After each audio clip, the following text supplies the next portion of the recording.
मजबूर चोर। एक भव्य और भव्य दरबार में जहां सुनहरे झूमर चमक रहे थे और रेशमी पर्दे हवा में धीरे धीरे झूल रहे थे, एक असामान्य अतिथि राजा के सामने घुटनों के बल बैठा था। पहरेदार तनाव में खड़े थे, उनके हाथ तलवारों की मूठ पर थे, जबकि दरबारी आपस में बड़बड़ा रहे थे। उनके सामने फटे पुराने कपड़े पहने एक आदमी था, जो एक जाना माना चोर था।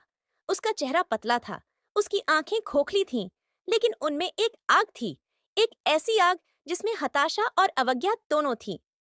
महाराज, चोर ने कांपती आवाज में कहा, मैं आज आपके सामने एक चोर के रूप में नहीं, बल्कि परिस्थितियों से टूटे हुए व्यक्ति के रूप में खड़ा हूँ।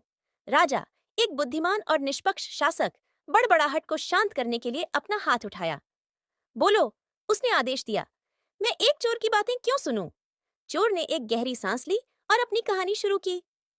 मैं इस अपराध के जीवन में पैदा नहीं हुआ महाराज। एक समय मैं किसान था, अपने हाथों से मिट्टी जोतता था। मेरा परिवार गरीब था, लेकिन हम खुश थे। लेकिन फिर सूखा आ गया। वह रुक गया। उसकी आवाज भावनाओं से भरी हुई थी।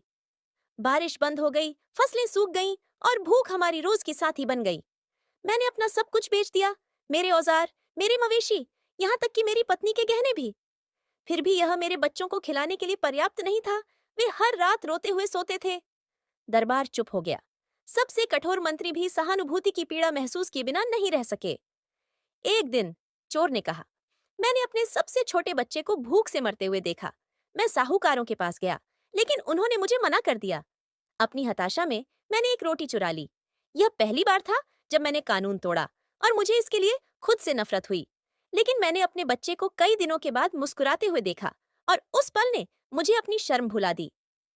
राजा आगे झुका, उसकी आंखें नरम हो गईं। और फिर चोर ने कड़वाहट से कहा, ये एक चक्र बन गया।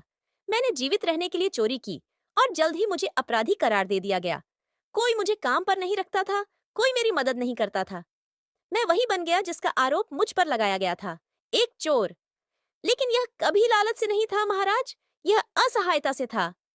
चोर के गाल पर एक आंसू लुढ़क गया। मैं माफी नहीं मांगता, मैं केवल यह साबित करने का मौका मांगता हूँ कि मैं अपनी गलतियों से बढ़कर हूँ। राजा विचारमग्न मौन में बैठा रहा। फिर उसने अपनी आवाज में दृढ़ लेकिन करुणामयी बात कही, तुमने बहुत कुछ सहा है, लेकिन तुम्हें अपने अपराधों के लिए जवाब भी देना होगा। हालांकि मैं दूसरे मौकों में विश्वास करता हूँ। अपने मंत्रियों की ओर मुड़ते हुए राजा ने कहा, इस आदमी को शाही अन्न भंडार में काम करने दो, जहां वह भूखों को खाना खिलाने में मदद करेगा। उसे समाज के प्रति अपने ऋणों को सेवा के माध्यम से चुकाने दो, न कि सजा के माध्यम से। और हमें यह सुनिश्चित करना